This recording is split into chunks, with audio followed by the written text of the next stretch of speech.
Hello viewers, welcome back to Timex Drama. Today I am going to show movie titled The Invitation. Spoilers ahead. The movie is about a man accepts an invitation to his ex-wife's dinner party when an unsettling affair reopens old traumas and creates new tensions. Let's start. Will and Kira are a happy couple in their 30s. At the beginning of the movie, the couple is driving to Will's ex-wife Eden's house. Eden is hosting a dinner party with her now husband David. On their way, they talk about how fancy the invitation card they received is. Eden and David have been out of touch with everyone for 2 years. Will is still surprised to have received the invitation. As the couple is talking in the car, they crash into a coyote. Will gets out to see the animal bloody but still alive. He kills it with a tire iron and hides the body. They finally reach the house. Kira is surprised to see the luxurious home Will used to live in. She asks him about it, to which Will says that it has always belonged to Eden. They go inside to see a bunch of their friends seated in the living area. There is Tommy alongside his boyfriend Miguel, Ben, Claire, and Gina. Gina's boyfriend Choi is running late. As they greet each other, Eden comes down from upstairs. She hugs Will and removes a drop of the coyote's blood off his face with her spit. David is in the room too. They greet Kira and offer the guests drinks. David offers them an exclusive wine that costs $8 million a bottle. Will kindly declines, but the rest of them drink it. David announces that everyone present there is very special to Eden, and so to him. Hence they wanted them to be there when the house reopens. During the speech, Will notices a strange woman down the hallway staring at him right after the tow. She comes to the living room. The couple introduces her as Sadie. Sadie is a girl they met in Mexico. They brought her here to help them with the house. She tells Will that the couple talks a lot about him, as Kira tells the group about their encounter with a coyote. Will goes to look around the house. He goes to the kitchen to drink some water when he has a flashback of Eden trying to kill herself. Just then she arrives and startles him. He drops the glass in shock. Eden then asks him to help her get the drinks. As they do that, they talk about her trip to Mexico. Will asks her if it is hard to be in the house again, but Eden says she is free and the happiest she has ever been. Ben comes in too. According to Eden, pain is optional. She has overcome those emotions and wants Will to do so too. Ben, on the other hand, jokes about the topic. Suddenly Eden slaps him. Will is stunned to see this side of Eden. Eden leaves and Will and Ben discuss her weird behavior. Afterwards, Eden apologizes to Ben. There is a knock on the door. The group assumes it's Troy, but David goes out to receive an unknown man. He introduces himself as Prude. Sadie is happy to see him. David tells the group that Prude is someone they met in Mexico as well. The rest of the group introduce themselves to him. Gina is worried because Troy is still not there. She tries to call him, but the house has no reception. Will notices David locking the main entrance. He gets suspicious and asks him to keep the keys in. David and Eden make up a story about a previous home invasion, but leave the keys in anyway. David reminds Will that it is his house and that he can do anything he wants with it. The group settles down when Eden asks Will to bring out some more firewood. Eden thanks Kira for being with Will in difficult times. Outside, Will looks at the backyard and remembers his son Ty. Eden and Will had a 4-year-old son named Ty. He died while playing in that very backyard. Will notice Eden in her room where she puts something in her drawer. Curious, Eden goes into the room to find that it is an unlabeled bottle of medicine. He takes one of the tablets out and hides it in his pocket. On his way back, he again reminisces about his old days with Eden and Ty back in the living area. Sadie tells everyone that they are part of a cult-like group in Mexico. This intrigues the group, so they ask more questions about it. Tommy jokingly asked them if they get naked as a ritual, and Sadie answers yes. David brings out his laptop to show the guests a video of their ritual. In the video, there is a very sick woman lying on the bed. The person talking to her asks her how she feels, to which she replies loved. She says that she is going to see her husband and her father. The others in the room claim that they can feel her spirit. Finally, the woman dies, and the video ends. The guests are surprised and disturbed. According to Will, this is not something people show at dinner parties. David explains that they are taking away the wrong message from the video. Prude further adds that the video isn't about her death, but about her communion. David again tells him that the program helped him recover from his drug addiction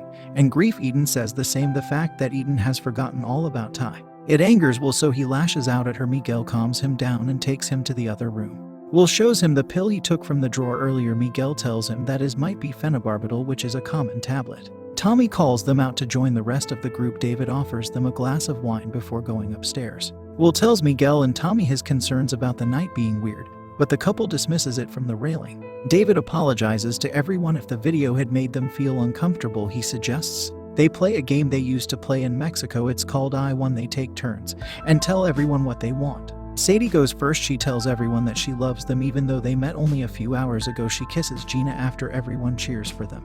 Gina goes next. She remembers David talking about being addicted to drugs once and jokingly asks for his stash of drugs, but David hands it to her. Next is Prude. He begins to tell them the story about his wife's death and how he accidentally killed her. Everyone is shocked to hear this. They do not feel comfortable playing the game further, but Eden insists on going next. She wants to kiss Ben. Everyone watches them as they make out. Ben tells him to hide this from his wife.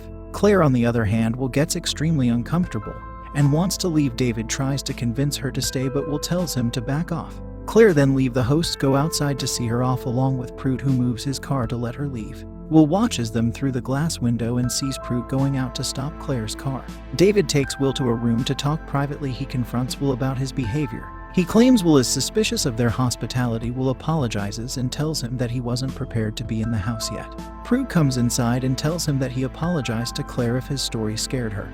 The group then goes upstairs for dinner. As they are chatting and enjoying the food, Will gets hypersensitive to his environment. He cannot get the memories of his son out of his mind. He calls out for Kyra, but she doesn't listen. Suddenly, all of it stops. After dinner, Will goes down the hallway to the restroom where he sees Sadie making faces in the mirror. She notices him watching and stops. He then goes by the pool where he is joined by Sadie again. She talks to him for a while before suddenly asking him to have sex with her. Will refuses and asks her to go inside, but Sadie keeps on trying to persuade him. She finally leaves him alone. After that, he moves to the house's balcony and stands there enjoying the scenery. Tommy joins him there. Will tells him again that something is awfully wrong with this situation. Tommy dismisses his concerns, telling him that they are all trying to figure out how to act after being out of touch for 2 years. He tells Will he has to stop thinking too much about it. Lastly, he hugs him and goes inside. Will is about to join him when his phone suddenly gets a signal. He gets a voice message from Troy. In the message, Troy tells him that he is at Eden's, but has forgotten to bring the dessert. He asks Will to get one on his way there. This freaks Will out. He realizes that Troy was here earlier, but Eden and David must have done something to him.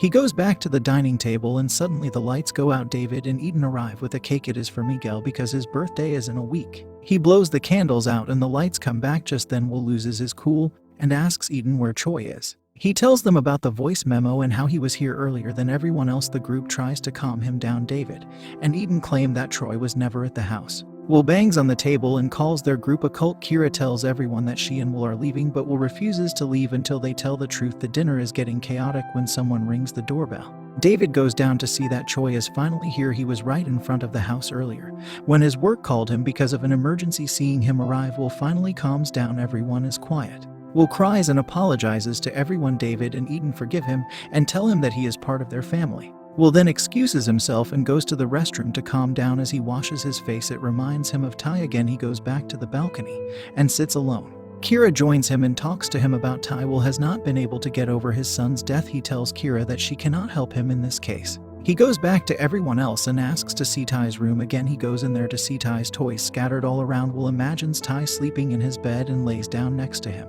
After some time, he sits down in a corner and cries in the memory of his child. From there, he sees David out in the backyard. He lights a red lantern. Will go spying around the house again, and this time finds David's laptop. There is a video of a person saying that tonight is the night their faith comes to life. The message is very vague, but Will now knows for sure that something is extremely wrong. Prude comes to get him, and both of them go back to the dining table for the last glass of wine. David makes a toast. Gina has a sip of her drink, but before anyone else can, Will throws his glass and stops everyone from drinking. Sadie accuses Will of ruining everything and attacks him. Will pushes her off him. She bangs her head on a piece of furniture and passes out. Everyone runs to help Sadie while Will is still in shock. Then all of a sudden, Gina passes out at the dining table and dies. They cannot call 911 because the house has no signal and all of the doors are locked too. All of a sudden, David comes out with a gun and shoots Miguel. The rest of them are shocked. Prude takes the gun from David while the others run downstairs. Tommy attacks David for killing his boyfriend, but Sadie attacks him with a knife instead. Ben, Kira, and Will run downstairs. Ben separates from the duo. At the same time, Sadie attacks Will. He somehow manages to lock himself and Kira in a room. From there, they see Prude and David kill Ben in the backyard. Since all of the doors are locked, the couple has no idea how to get out of the situation. Will remembers a door upstairs through which they can sneak out. They slowly go up and hear David and Eden talking. Eden cries and tells David that this wasn't supposed to happen. Eden, David, Sadie, and Prude are part of a cult that organized a mass human sacrifice. The last glass of wine was poisoned to kill everyone. As David is reassuring her, Will and Kira go to the room to see that the door has been removed when the house was renovated. At the same time, Prude comes in and attacks them. He chokes Will, but Kyra hits him on the head with a wine bottle. As he falls, she hits him several times, eventually killing him. They rush out again and see Eden in the dining room. She is pointing a gun at them. She shoots Will in his shoulder before any of them can speak. She looks at injured Will and apologizes before shooting herself in the stomach. David calls Eden from downstairs. He doesn't know that Tommy is hiding on top of the stairs as David moves up with a knife. Tommy attacks him. He overpowers David and stabs him several times to eventually kill him finally. Will and Kyra bring an injured Eden out to the backyard and say goodbye to her. The house is then surrounded by police helicopters. The movie ends as Will notices several red lanterns like the ones David had lit in every house down the hill. It is as though everyone in the neighborhood was a part of the cult and was involved in the plan to sacrifice them that night. Thank you so much for watching. Please like and subscribe the video and click the bell icon to get new videos updates. See you in another video. Have a nice day. Take care.